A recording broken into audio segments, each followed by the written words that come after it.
شب برات میں جاگنا اور روزہ رکھنا صحیح ہے؟ 15 شعبان کا روزہ کسی صحیح حدیث سے ثابت بولو بھائی نہیں. صرف جمہور کے نزدیک عبادت ہے 15 شعبان کی, اس کے علاوہ باقی کوئی بھی چیز. میرا اس پر بہت ڈیٹیل میں بیان ہے, یوٹیوب پہ سرچ کریں وہ بیان آ جائے گا. میسج ٹی وی والوں نے ایک انٹرویو لیا تھا اس پہ, اس میں نے دلائل سے ثابت کیا ہے. پوری مدلل بحث کی ہے کہ نہ اس رات میں قبرستان جانا چاہیے, نہ اس رات میں حلوے پکانے چاہیے, نہ اس رات میں الگ سے کوئی نہانا دھونا چاہیے, نہ اگلے دن کا روزہ رکھنا سنت ہے, نہ پٹاخوں کی کوئی حیثیت ہے. سمجھ رہے ہو؟ اب مجھے پتا ہے جو گالیاں آنے والی ہیں یوٹیوب پہ, چلو کوئی بات نہیں, اس کو بھی انجوائے کرتے ہیں. تو صرف ایک چیز ہے وہ, اور نہ اس رات میں تقدیر کے, صاف ہے قرآن میں کہ وہ لیلۃ القدر میں ہوتے ہیں. علامہ ابن تیمیہ رحمہ اللہ نے لکھا ہے کہ لیلۃ القدر کی اہمیت کو گھٹانے کے لیے بھی اس رات کو بہت زیادہ اہمیت دی گئی ہے. تو جتنی جس چیز کی اہمیت ہو اس کو اتنا ہی رکھنا چاہیے. تو صرف عبادت ہے, تو عبادت کی جمہور کے نزدیک کیا ہے وہ بھی اتفاقی نہیں ہے, یاد رکھو. جمہور کا مذہب بہرحال یہی ہے کہ اس رات کو عبادت کرنی چاہیے, اس کی فضیلت دوسری راتوں کی نسبت زیادہ ہے. آج کسی صاحب کا فون آیا کہ ہماری والدہ کا معمول رہا ہے اس رات کو دیگیں پکا کے تقسیم کرنے کا. اب والدہ مرحومہ دنیا سے چلی گئی, اب ہم چاہتے ہیں. میں نے کہا نہیں پکائیں. کہہ رہے کیا دیگ پکانے میں, لوگوں کو غریبوں کو کھانے کھلانے میں کیا حرج ہے, اس میں کون سی پابندی ہے؟ میں نے کہا پھر آج کھلا دیں, کل کھلا دیں, کیا خیال ہے؟ لوگ یہ بھی کہتے ہیں کہ بھئی آپ صدقات و خیرات سے کیوں روک رہے ہو لوگوں کو؟ بھائی صدقات و خیرات, جیسے لوگ کہتے ہیں نا بکرے کے صدقے میں کیا خرابی ہے. ابھی پھر کوئی صاحب مجھ سے الجھ گئے کہ آپ کیوں کہتے ہو صدقے کا بکرا بدعت ہے, اگر کوئی بکرا کھلا رہا ہے تو کیا خرابی ہے؟ میں نے کہا سوال پیدا ہوتا ہے, جب غریب آدمی کو بکرے کے پیسوں میں زیادہ دلچسپی ہے تو آپ کو کیا تکلیف ہے کہ آپ اس کو بکرا کھلائیں؟ اس کا مطلب آپ بکرے کو کیا سمجھ رہے ہو, الگ سے کوئی فضیلت سمجھ رہے ہو بکرے میں. شریعت میں جس چیز کی الگ سے کوئی فضیلت نہ ہو اس کو الگ سے پروٹوکول دینا یہ بدعت ہے یا نہیں ہے؟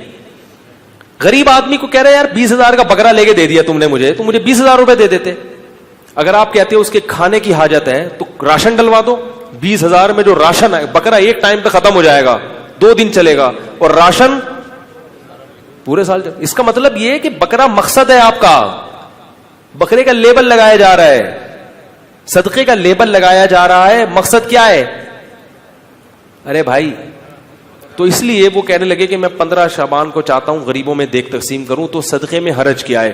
میں نے کہا بالکل کوئی حرج نہیں ہے, لہذا کل دیگ آپ تقسیم کر دیں. اگر آج لیٹ ہو گئے تو کل کر دیں. کہہ رہے نہیں کل نہیں, میں 15 کو کروں گا. میں نے کہا اس کا مطلب ہے کہ صدقہ اصل نہیں ہے, 15 شعبان کو اس طریقے سے منانا اصل ہے. تو جب شریعت میں نہیں ہے تو آپ کیوں اس رات کو صدقے کے حوالے سے پروٹوکول دے رہے ہو؟ جب نہیں ہے اس میں, کسی صحابی نے نہیں یہ کام کیا, اس رات کو دیگیں پکائی ہوں یا نہائے دھوئے ہوں یا کھانا کھلایا لوگوں کو. جو کام کرنے کا آؤ چپکے سے مسجد میں کسی کونے میں کھڑے ہو کر عبادت کرو, یا اپنے گھر میں جا کے. ممکن ہے آپ کہیں کہ صدقہ بھی تو عبادت ہے, تو چپکے سے کسی غریب کو دے دو نا پیسے. کیا خیال ہے؟ جتنے پیسے دیگ میں خرچ ہوں گے تو بھائی چپکے سے کسی غریب کو جا کے دے دو. تو تہواروں میں کھلایا پلایا جاتا ہے. میں نے کہا عید کے دن کھلائیں آپ لوگوں کو, تہوار ہے, بقرعید میں کھلائیں, صحیح ہے نا, افطاری میں لوگوں کو کھلائیں, یہ کھلانے کا موقع ہے. آپ 15 شعبان کی رات کو پبلک کو جب خوب مرغن غذائیں کھلائیں گے تو وہ عبادت کے لائق, وہ مرغے کھا کے کیا کریں گے, ٹن ہو جائیں گے, سو جائیں گے. تو یہ ہے اپنے, یہ پھر بعد میں یہ سب کے سامنے حیا کے خلاف. ہمارے علماء کرام ہمیں آدھی بات بتاتے ہیں. گرین والے کہتے ہیں کہ حجر اسود قیامت میں کام کافر اور مسلمانوں میں فرق کرے گا, جبکہ وہاں تو کافر نہیں آتے. تو جو یہ کہتا ہے کہ حجر اسود کو بوسہ اس لیے دیتے ہیں کہ رسول اللہ نے بوسہ دیا تھا, تو صرف سوال نہیں سمجھا میں. ہم حجر اسود کا بوسہ صرف اس لیے لیتے ہیں کہ رسول اللہ صلی اللہ علیہ وسلم نے حجر اسود کا بوسہ لیا تھا. باقی سوال اگر اور ہے کچھ ڈیٹیل میں بعد میں بیان کریں. اگر شادی کے لیے کوئی رشتہ پسند ہو مگر لڑکی پردہ نہ کرتی ہو تو کیا کرنا چاہیے؟ بھائی دیندار لڑکی سے شادی کرنی چاہیے. خواہش کے جوش میں آ کے آپ ایسی لڑکی سے شادی کریں گے نسل خراب ہو جاتی ہے. آپ اپنی بیٹیوں کو پھر پردہ کرانا چاہیں گے تو وہ پردہ, کیونکہ بیٹیاں ماں کو فالو کریں گی, سمجھ رہے ہو. بچے اس کو فالو کرتے ہیں جو ان کو گنجائشیں زیادہ دے. بچوں کا یہ اصول ہوتا ہے.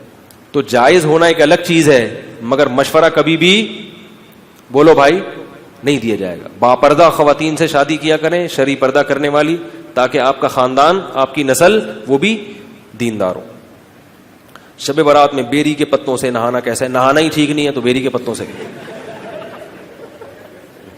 نہائیں, وہ جب چاہے نہائیں, دن میں نہائیں, راتوں کو نہانا ویسے بھی اچھا کام نہیں ہے بھائی. دن میں نہاؤ نا, صبح صبح آفس جانے سے پہلے نہاؤ, رات کو جب شام کو جب تھکے ہوئے گھر میں آتے ہو پسینہ پھر نہاؤ. اب نہا کے سو رہے ہو تو عجیب سی بات ہے. شادی کے بعد لڑکی, ہاں کسی کو پسینہ نکل رہا ہے, خارش ہو رہی ہے جسم میں تو نہا لے, چاہے شب برات نہ بھی ہو تو بھی نہا لے, کیا خیال ہے؟ شادی کے بعد لڑکی اپنے نام کے ساتھ باپ کی جگہ شوہر کا نام لگائے تو جائز ہے بھائی. یہ تو واٹس ایپ پہ عجیب میسج چل رہے ہیں. کمپنی کی طرف سے جو ہیلتھ والا وہ استعمال کرنا جائز نہیں ہے. جتنی قسطیں جمع کرائی ہیں اس حد تک علاج کر سکتے ہیں, زیادہ نہیں. پھر یہ بعد میں 15 شعبان کے بعد روزے رکھ سکتے ہیں نہیں. 15 شعبان کے بعد روزے رکھنا یہ بہتر نہیں ہے. خاص طور پہ ابھی رمضان کی گرمیوں کے روزے آ رہے ہیں, اور میرا وزن پچھلے رمضان میں 6 کلو گرا تھا. اتنے ٹف روزے ہیں, سمجھ رہے ہو نا, کیونکہ دن بھی بہت لمبا, پھر تراویح اور یہ سب چیزیں چلتی ہیں, بیانات. 6 کلو گرائے اور پورے سال میں صرف 2 کلو بڑھ سکا ہے. سمجھ رہے ہو, میں 76 کلو کا ہوا کرتا تھا پچھلے رمضان سے پہلے, عید کے بعد میں 69 kg کا رہ گیا, اور اب 71 پہ آیا ہوں. کتنا بڑھا؟ 2 کلو. اب میں کہہ رہا ہوں مزید 6 کلو گر گیا تو پھر ہر رمضان میں تو ایک دن غائب ہو جاؤں گا. اسی سپیڈ سے اگر وزن گرتا رہا. میں جب 76 کلو کا ہوا تھا تو مولوی لگنے لگا تھا میں. مجھے میرے دوست کہتے تھے اب تم کیا لگ رہے ہو؟ تھوڑے مولوی مولانا لگ رہے ہو, تھوڑے سے بھرے ہوئے لگ رہے ہو.